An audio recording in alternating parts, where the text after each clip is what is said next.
Hey guys, I'm filming in a different place tonight. I'm coming to you from the man cave tonight. This is David's man cave.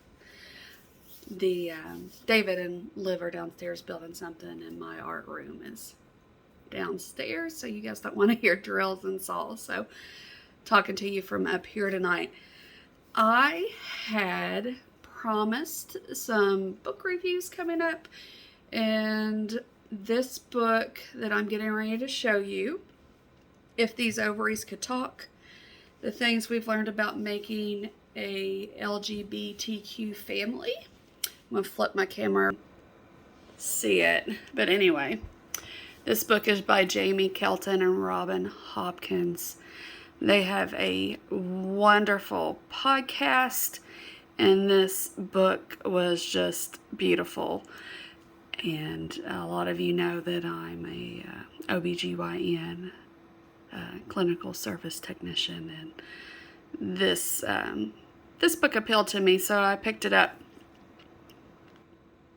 So anyway, during COVID shutdown, I have went down this rabbit hole of podcasts. And one of the people that I love to listen to is Judy Gold's podcast, Just Kill Me. And she's hysterical. If you do not know who she is, you need to listen to some of her stuff. But anyway, I think she puts out a podcast every week, and she just effortlessly talks to whoever is on her podcast, and they're so good. But Jamie and Robin were on her podcast a little bit ago, and I was listening to some old podcasts. That's what I kind of do in the car or when I'm going for my walks. But anyway,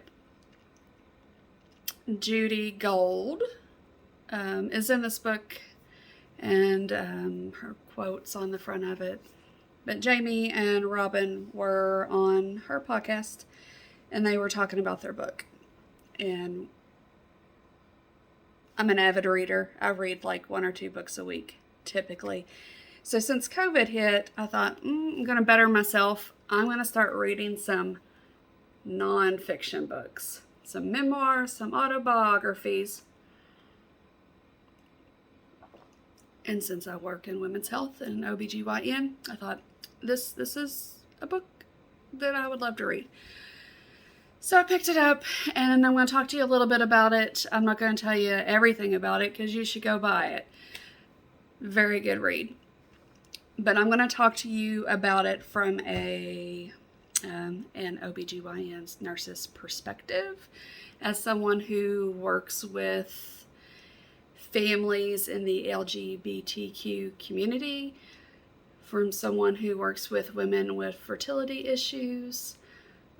This book kind of touches on both of those things, and I think it's really good. So a couple things it talks about are how you make these types of families.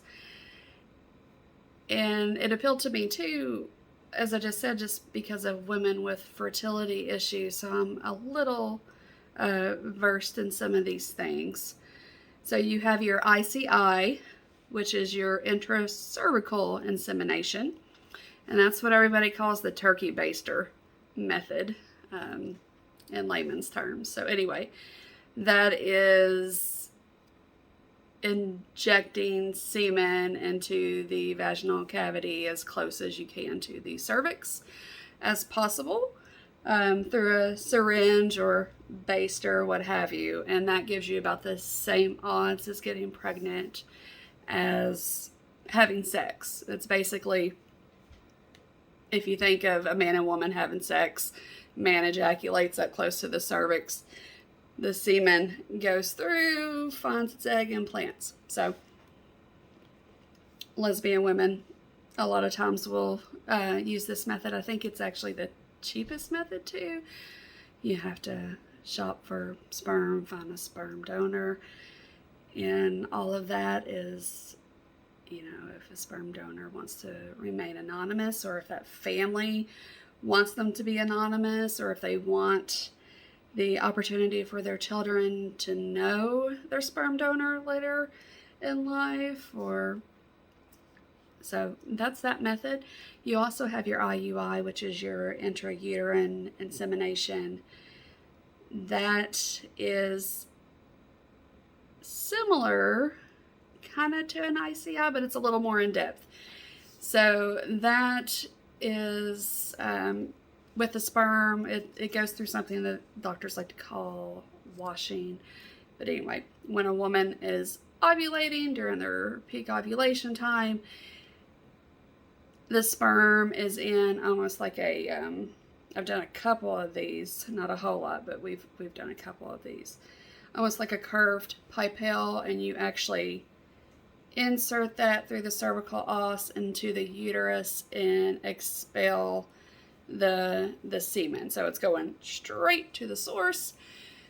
Peak ovulation time, fertilize an egg, become pregnant. This is used a lot too. There's also the in vitro, which is you take sperm and an egg outside of a body, fertilize that egg, and then put it into somebody. Put it into the mom, or a surrogate is another term. That's someone who's going to carry a baby for somebody else. So those are done through IVF or in vitro. And I've dealt with a couple of these. I've never dealt with a surrogate. Actually, I don't think surrogacy is legal in Kentucky where I live at. Not 100% sure on that, but that's not something I've ever dealt with. You also have your foster to adopt, which a lot of people do, because adoption is so damn expensive here in the States. I'm not sure how it is in other countries. That's definitely something that I could argue about another day. It's almost impossible to adopt a kid for financial issues. But anyway, and this just straight fostering children. Now, to me, and I know a lot of people don't agree with this, but to me, as someone who is an obstetrics nurse, and I deal with all sorts of family, if you want a family, I think you should be able to have one. If you are a, I don't know, stable individual who's made choices to bring children into the world, or through helps of others create your family, I think that's fine. I've met several just lovely couples, and the one thing I can say about all these methods, none of these are oops babies, and there's nothing wrong with oops babies. But the people that go through these measures, and these are expensive measures. I mean, anywhere from tens to $30,000, not to mention some of these have extensive legal fees involved, because a lot of LGBTQ families have to go through legal means and legal jargon, and there's also something called second parent adoption that people just don't think about, and it's really expensive, and these families really want kids if they're paying this type of money, and I think they deserve the right to be able to have their families. So that's my little tidbit on that. But this book actually talks about second parent adoption, and I really had not thought about that a whole lot. So let's say we have, I'm trying to put it in easy terms. Let's say we have a same-sex couple, we'll just say a lesbian couple, and mom number one carries the baby, has the baby. Mom number two is on the birth certificate as a parent. That doesn't necessarily mean that they have legal rights to this kid. A lot of times birth certificates are more of a identity thing and a citizenship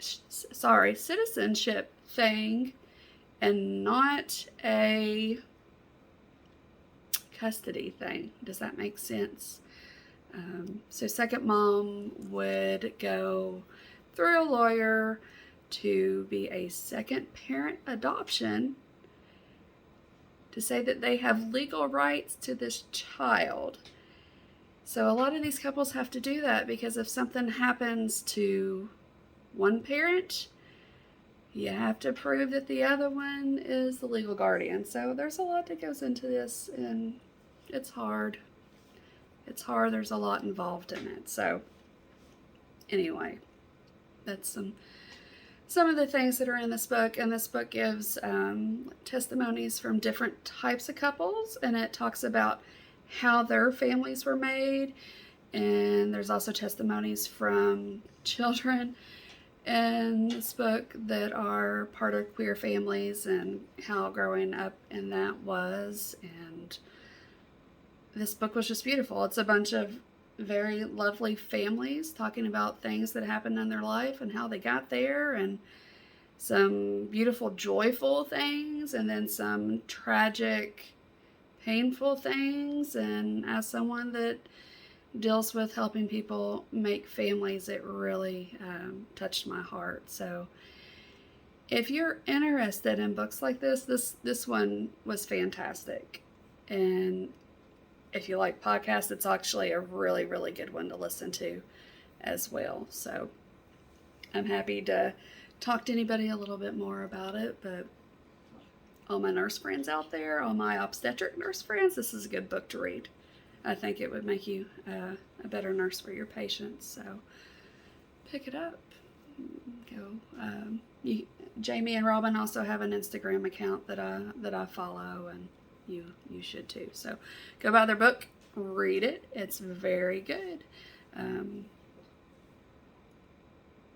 It's a pretty quick read. I actually finished it probably, I think it took me a couple weeks to read because I've had a lot going on the last few weeks, and it took me a little longer to read it than I had originally anticipated. And that's just because I was busy. But it's a quick read. It's a nice read. It's a fluid read. So go pick it up. Once again, that's If These Ovaries Could Talk, the things we've learned about making an LGBTQ family. So give it a listen.